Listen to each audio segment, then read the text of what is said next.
Maybe you have a toothache. You have a what? Toothache. 當然，如果你即係譬如如果你牙痛。And instead of complaining, you offer that suffering up to God. 咁如果你牙痛，你又唔喺度發爛渣話你牙痛，但係咧你係將呢個受苦咧就獻俾神。You can make up for some of your sin. 跟住咧嗰啲積聚咗啲審判咧就冇咗少少咁樣。I should also tell you there's two kinds of sin in Roman Catholicism. 我都要同你講咧喺羅馬天主教裏邊有兩種罪。A little sin is called a pardonable or venial sin. 一個小嘅罪咧就叫做可以赦免嘅罪。For instance, maybe you cheat on a quiz in school. 即係如果你考試出貓咁樣， You wouldn't lose the grace of God in your soul for that. 你唔會因為咁樣咧就失去咗你個生命裏邊嘅恩典。But you will store up a little bit more punishment. 但係咧你又會加咗少少積埋嗰啲嘅刑罰喎。Maybe a teenager on the way home shoplifts and steals a candy bar. 如果你咧放學翻屋企走去偷咗碟盒朱古力，咁又加咗啲。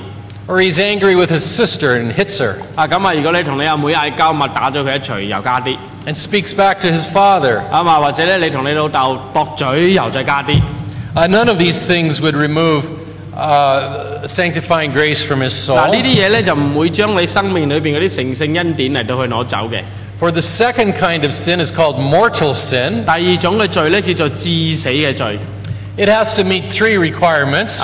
一定要達至三種嘅目的。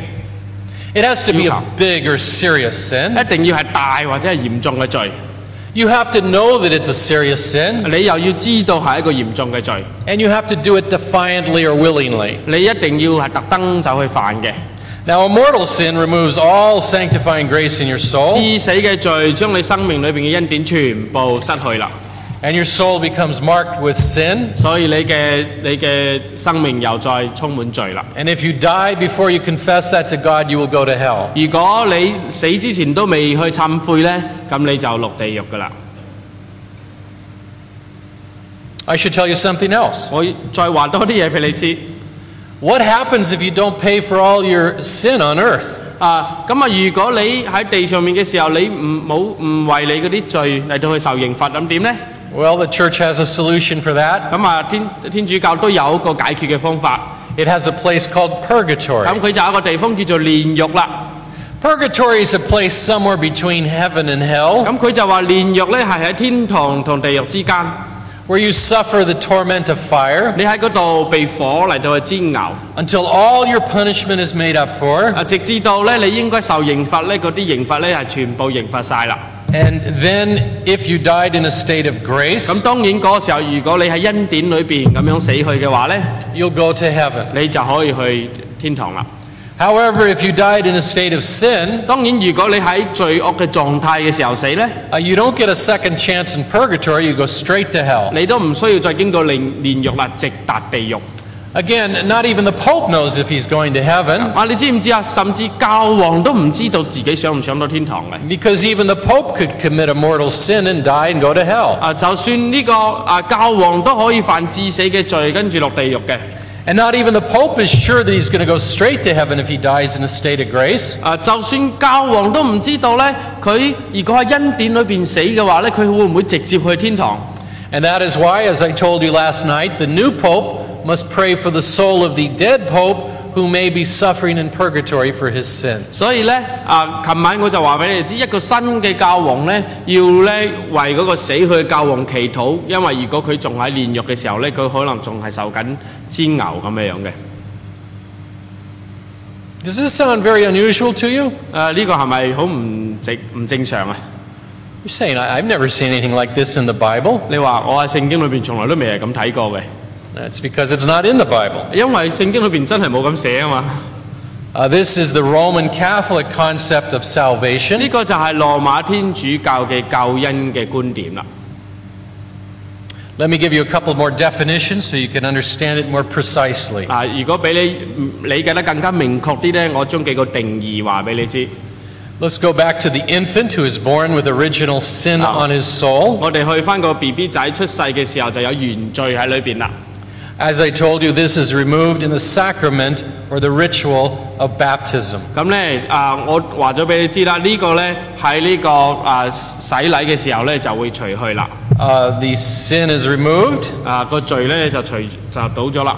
And grace is infused. 咁呢個恩典咧又再倒入嚟啦。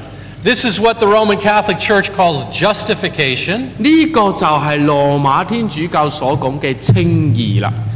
Justification is a change. 呢個佢哋所講嘅呢個成義咧、稱義咧係一個改變嚟嘅。From the state in which we were born in Adam. 從呢個喺亞當裏邊出世嘅狀態。To the new state of grace. 去到呢個恩典嘅狀態。This is justification. 呢個就係佢哋講嘅稱義啦。Notice that the soul of the child is made holy and righteous in the presence of God. 大家請注意咧，就係嗰個 BB 嘅靈魂咧，已經係改變咗，成為咗義啦，成為咗聖潔啦。The child is clothed in white to portray that in the eyes of God, that child is now good and holy and righteous. 所以咧，嗰個 BB 咧用白布包起佢咧，就代表咧喺神嘅眼中咧，佢係一個好嘅聖潔嘅公義嘅人啦。The child has been made to be righteous. 嗰個細路仔咧就被造成正義啦、公義啦。Through the proper performance of the ritual. 就係因為嗰個聖禮嘅緣故。Now, this justification 呢個嘅誠義咧 can be increased. 可以增加嘅喎。And the child can become holier. 嗰個 BB 咧又可以再聖潔啲咁樣嘅。By receiving more sacraments, such as the Eucharist. 就如果咧佢再接受其他嘅聖禮，好似呢個聖餐啦。By obeying the Ten Commandments. 服從呢個十誡啦。By doing good works. 又或者去做功德做好事啦。And so you can see in Roman Catholicism, justification is a process. 所以你知道羅馬天主教裏邊個誠義咧係一個過程。It is received initially through baptism. 最先咧係喺嬰兒洗禮嘅時候得到嘅。It is increased through the sacraments and good works. 係喺呢個嘅佢各樣嘅聖禮、各樣嘅功德裏邊慢慢增加嘅。It is lost through mortal sin. 喺呢個致死嘅罪嘅時候咧，佢就失去啦。And it's restored again through the sacrament of reconciliation. 當佢告解嘅時候咧，又再出翻嚟啦。I'd like to ask you, how does this compare with biblical justification? 咁我想問下你呢個嘅過程同聖經裏邊講嘅稱義有咩唔同咧？